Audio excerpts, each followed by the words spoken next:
Why, hello there. When I saw Armored Core 6 announced at the Game Awards, I decided that I had to finally try out the Armored Core series.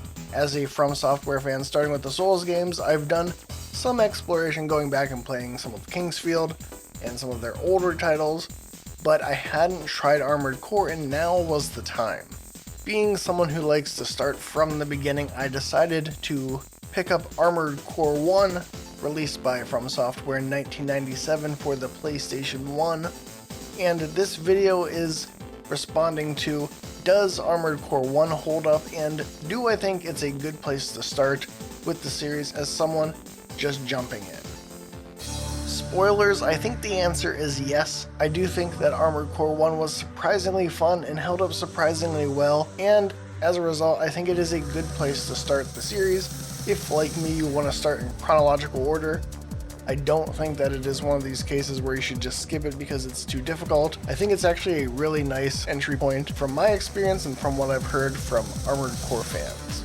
Probably my biggest hesitation starting with Armored Core 1 was that when I went back to the Kingsfield games, I actually had a bit of trouble on emulator adjusting to the control scheme. Even when I had the controls remapped to a certain extent, it still took a bit of time to get used to how the game felt and how it moved.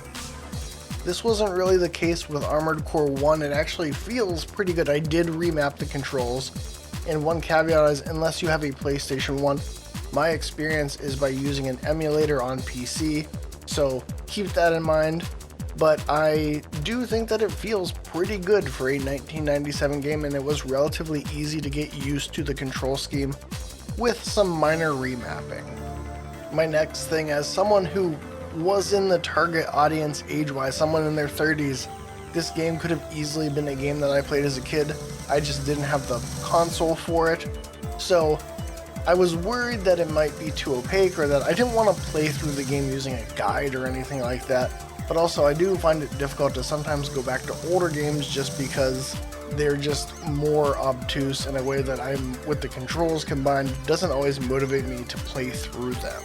But I'm happy to report that anyone in a similar boat, that I found Armored Core 1 I could get through talking with some friends about experiences, but that I didn't need a guide or anything, that it was relatively easy to get through. One thing I do recommend is I did download the handbook that came with the game when you would purchase it.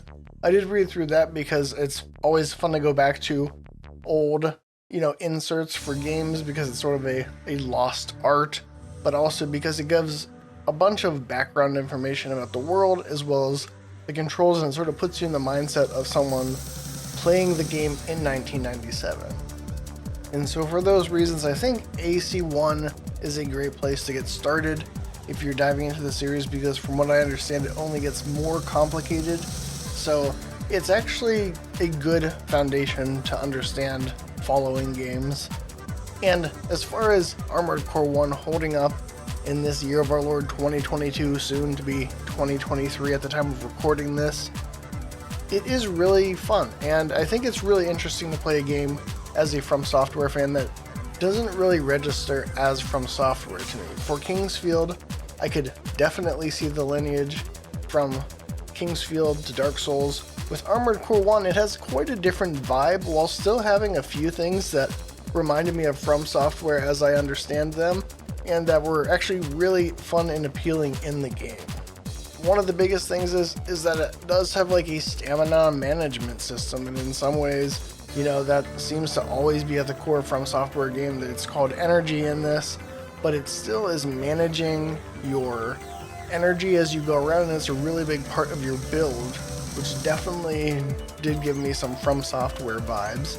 And the other thing is the storytelling isn't super direct. You get it from reading missions and getting emails, but there's a lot of reading in between the lines and inferring in a way that was really satisfying. It's not nearly as complicated as the Kingsfield or Dark Souls stories in my experience, at least with Armored Core 1, but it is really fun reading about these various corporations and how they're interfacing with each other and all these shell companies and other things going on with them. There's a lot to read into, and it's really fun. And it'll be interesting for me too, because The game is extremely bleak, but due to the fidelity of the game and the way it actually looks, a lot of it comes across as just very funny to me.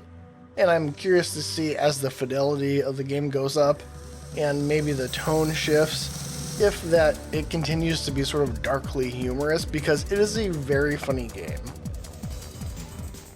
So if you are seeing Armored Core 6 being announced and you want to go back, I think people have mentioned Armored Core 1, Armored Core 3. If you want to see something that Miyazaki has made, starting with Armored Core 4. I've also heard some people say, but I can vouch for, if you want to start from the beginning and get an idea how the series started and what it's all about on a foundational level, I think Armored Core 1 is an excellent place to start.